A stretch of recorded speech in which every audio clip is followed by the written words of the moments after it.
On a une game d'airsoft prévue avec les abonnés ce dimanche, donc attendez-vous à la vidéo gameplay comme j'aime dire lundi. Ça va être bien cool, on va voir les GoPro, on va voir un caméraman pour filmer la vue d'ensemble. Mais en attendant, je voulais vous présenter aussi un petit peu d'équipement que j'ai pas eu l'occasion de vous montrer dans les précédentes vidéos, vu que ça a l'air de pas mal vous intéresser.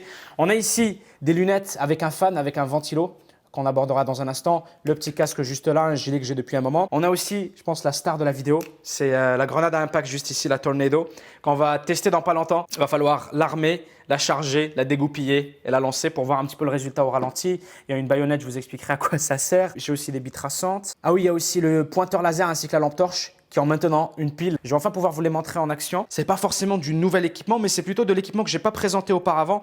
Ici, par exemple, j'ai ma réplique de M4 que j'ai depuis plus de 2 ans maintenant. Je l'avais présentée à l'époque. Par contre, le seul truc qu'on a de nouveau dessus, c'est le viseur réflexe ici, qui d'ailleurs doit être utilisé avec les 2 yeux ouverts. Vous avez été très nombreux à me faire la remarque, mais c'est juste que c'était pas facile de s'y habituer. J'avais tendance à fermer un œil pour bien voir le viseur, mais j'ai pris un petit peu l'habitude d'avoir les 2 yeux ouverts pour utiliser le viseur réflexe. On peut choisir ici le type de viseur. Il y a un point rouge, il y a une croix, il y a un viseur similaire à celui que j'ai en holographique et il suffit juste de tourner pour alterner entre les différents viseurs, voir celui qui convient le mieux. Ça, c'est pour régler l'intensité, donc ça peut aller de 0 à 7 quand on le met à 0, on l'éteint. Quand on le met à 7, forcément, c'est à la plus grande intensité, donc il est très très visible. On peut le réduire et l'ajuster à nos préférences. Ça permettra d'avoir une réplique très efficace sur le terrain, vu qu'on va faire une partie avec des potes. Je la prêterai probablement à Yacine, qui est derrière la caméra. Bonjour. Bonjour. Un des problèmes de l'équipement d'airsoft, je trouve être au niveau des lunettes qui accumulent beaucoup de buée avec la sueur, avec l'activité physique, et surtout que la plupart des clubs nécessitent d'avoir des lunettes fermées. Donc les lunettes ouvertes comme celle-ci, les lunettes du terre-terre ne sont souvent pas autorisées. Il va vous falloir une paire de lunettes fermées comme celle-ci. Alors, la particularité de celle-ci est qu'elles ont un ventilateur juste ici. C'est des OTW Turbofan Goggles de chez Smith Optics Elite. Mais le charme de ces lunettes réside surtout dans cette petite unité qui accueille des piles qui est ensuite branchée via une prise jack, si je ne me trompe pas, juste ici. Je peux l'enlever. Voilà, c'est une prise jack en effet, que l'on peut brancher juste là, qui va venir alimenter ce ventilo juste ici, qui va donc extraire l'air et enlever toute génération de buée. Donc ça permet de répondre aux besoins d'avoir des lunettes fermées, tout en ayant le minimum de buée possible, étant donné que l'air est extrait ici. Et puis le truc aussi, c'est que ça fait vraiment pas beaucoup de bruit. Je vais l'allumer ici, si on zoome bien dessus, sur le ventilo. Bon, il y a un bouton pour l'allumer là, le ventilo est juste ici. Si je l'allume, c'est à peine remarquable. Je dois vraiment le mettre à mon oreille pour l'entendre. Et ça, c'est vraiment à son avantage. Il faudrait que je vous l'approche du micro, en fait. Voilà, regardez. Vous l'entendez? Genre là, il est collé au micro. Il faut vraiment le coller à l'oreille pour l'entendre. Donc, classique, une paire de gants. On les sous-estime souvent. Perso, je les sous-estime pas du tout parce qu'en fait, se prendre des billes au niveau des phalanges, au niveau des doigts, ça fait vraiment mal. Du coup, c'est bien pratique d'avoir une paire de gants. C'est des Mechanics, rien d'extravagant. Elles sont relativement fines, donc pas trop dérangeantes. Mais à ce qui paraît, elles sont assez résistantes. Donc elles permettraient de bien absorber l'impact des billes. Encore une fois, bien hâte de les tester sur le terrain. Elles sont bien fines, donc elles sont vraiment pas dérangeantes. C'est pas mes gants d'hiver avec lesquels je me promène quand il fait moins 20 degrés. Ça, c'est un paquet de billes traçantes. La seule et unique raison pour laquelle j'ai acheté ça, c'est pour qu'en vidéo, on puisse bien voir la trajectoire de chacune des billes lorsque je tire sur les ennemis. On va bien pouvoir voir lorsque je les touche ou bien lorsque je les rate. Donc, vous pourrez bien suivre la trajectoire de la bille, ça va être bien cool. Bon, ce que je vais faire, c'est porter l'équipement, juste pour vous montrer un petit peu à quoi ça ressemble. Principale raison, encore une fois, pour laquelle j'ai le casque, c'est pour la GoPro. C'est beaucoup plus stable que de l'avoir sur le serre-tête. Ça permettra d'avoir une caméra qui saute beaucoup moins, vu que celle-ci sera fixée sur le casque. Je vais aussi mettre le gilet balistique juste là, les genouillères, et on descend pour armer la grenade et vous montrer aussi 2 trucs bien cool. On a les billes traçantes, mais aussi le pointeur laser. Le pointeur laser ainsi que la lampe torche qui sont juste ici, que je n'ai pas encore eu l'occasion de vous montrer. Je ne sais pas si vous avez joué à Battlefield 3 lors de sa sortie et si vous vous rappelez de la lampe torche, mais ça va vous rappeler des souvenirs, d'accord? C'est parti. J'ai pensé à un défi aussi, j'ai acheté cette baïonnette en caoutchouc pour la partie d'airsoft justement. Et si vous kiffez la vidéo d'airsoft, si vous voulez en voir plus, lâchez un like. Et puis si on atteint les 20 000 likes sur la vidéo, je vais faire 3 rounds uniquement à la baïonnette. Donc pas de réplique de points, pas de réplique principale, 3 rounds uniquement à la baïonnette en essayant de faire un maximum de kills. Ça va pas être facile, mais si on peut atteindre l'objectif sur la vidéo, j'essaierai d'accomplir le mien. Voilà, le petit gilet tactique. Voilà. Il y a des chargeurs que j'utiliserai avec la HK416, des chargeurs noirs, d'autres avec la M4, les gris. Voilà, nickel. J'avais oublié ça aussi. C'est cool parce qu'il y a cette poche, tu vois, pour cacher un petit peu là où il y a les piles, pour cacher le câble. Et puis surtout pour que ce soit un petit peu plus confortable. Comme ça, c'est plus uniforme en fait. Voilà.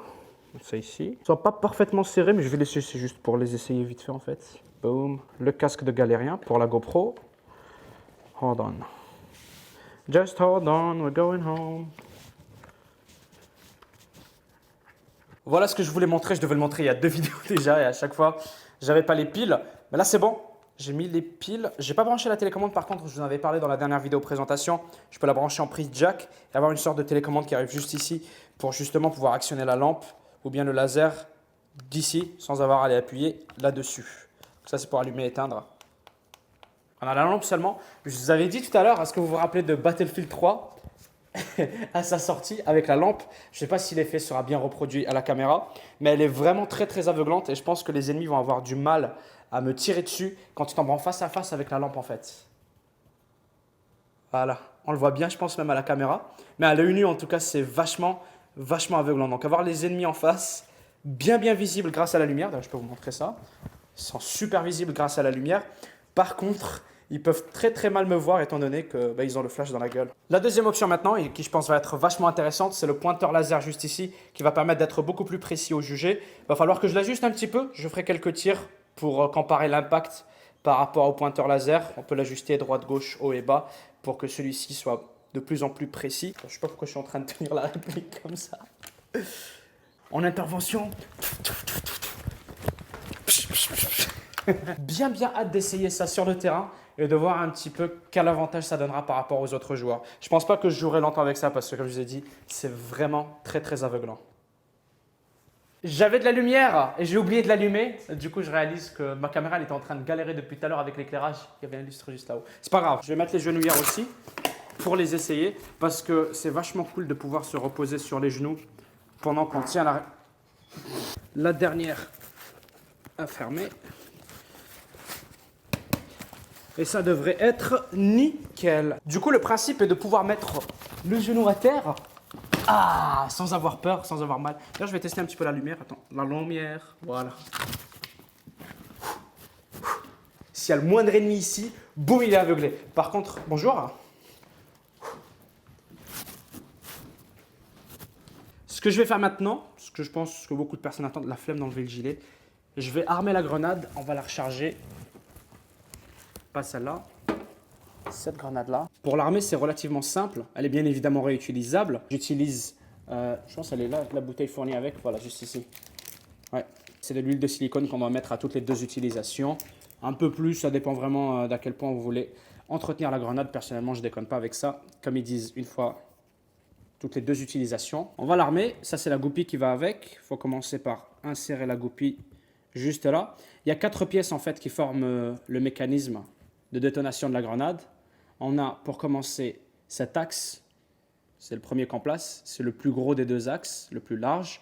Ensuite, on met le demi-cercle juste ici, voilà, la rondelle et l'axe le plus fin mais le plus lent aussi. Ça c'est le mécanisme de la grenade, c'est aussi simple que ça. Il faut les placer comme ça, de préférence, pour pas que ça tombe. Et le principe est que le gaz va retenir ce mécanisme et va faire en sorte que la grenade ne se déclenchera que s'il y a vraiment impact. Voilà, ça c'est bien fermé. Je vais pouvoir mettre du gaz. Il y a un trou prévu à cet effet juste ici. Les 2 trous, là et là, sont là où va aller l'huile de silicone pour lubrifier la grenade entre quelques utilisations, pour bien la maintenir, l'entretenir.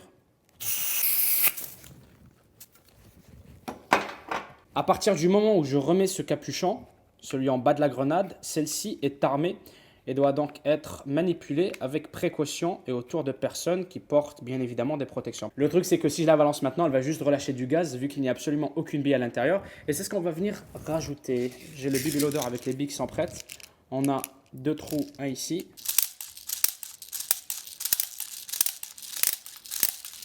Ok, les billes sont chargées. Celles-ci vont créer un petit peu l'effet de déflagration. Donc, dès que la grenade touche le sol, elle va commencer à tourner en 360 degrés. Les billes vont être projetées un petit peu partout. Et n'importe quelle personne qui sera touchée devra se déclarer out. Il n'y a pas d'explosion, il n'y a pas de gros bruit. C'est vraiment le nombre de billes qui vont partout. Il y en a 200 qui font un gros carnage durant la partie.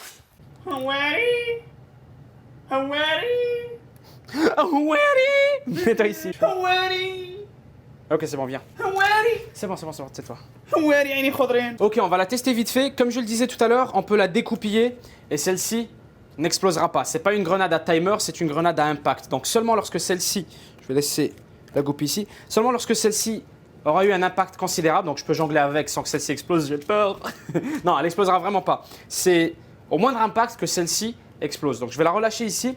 Vous allez voir, le gaz va se propulser un petit peu partout et les billes devraient aller dans un rayon de 360 degrés autour de la grenade. Donc je vais juste la relâcher et elle va tomber à côté de mon pied droit.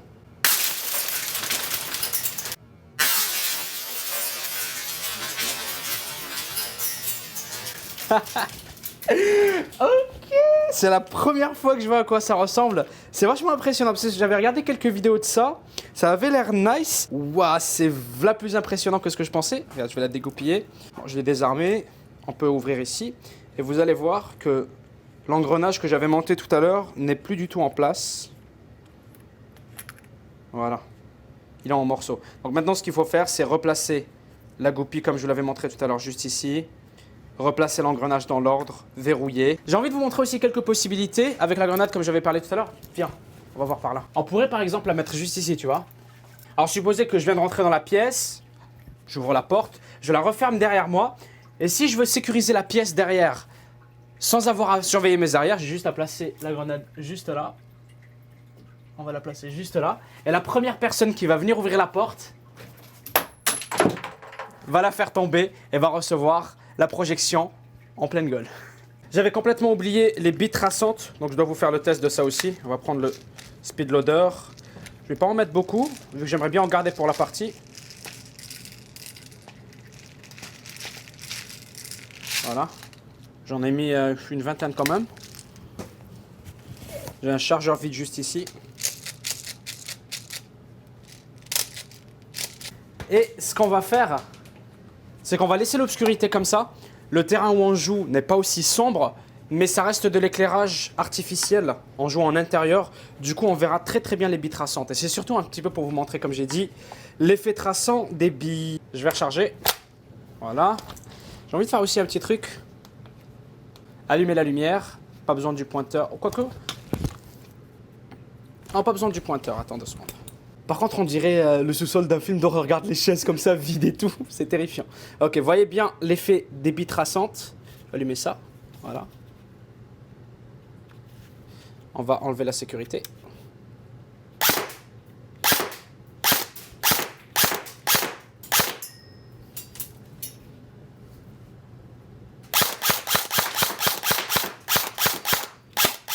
Et voilà les gens, on va s'arrêter ici pour cette petite vidéo présentation d'équipement. La prochaine vidéo Airsoft sera une partie que l'on va filmer, comme je vous avais dit tout à l'heure, avec les abonnés, avec quelques potes. On va faire ça dimanche, donc comptez lundi pour la vidéo. J'espère que ça va être vachement sympa. Je pense que ça va être vachement sympa. Bien hâte de vous montrer tout ça. En attendant, prenez soin de vous. Merci de nous avoir suivis jusqu'au bout. Et puis, à bientôt pour la prochaine vidéo. Stay kill you. Ciao tout le monde. Peace.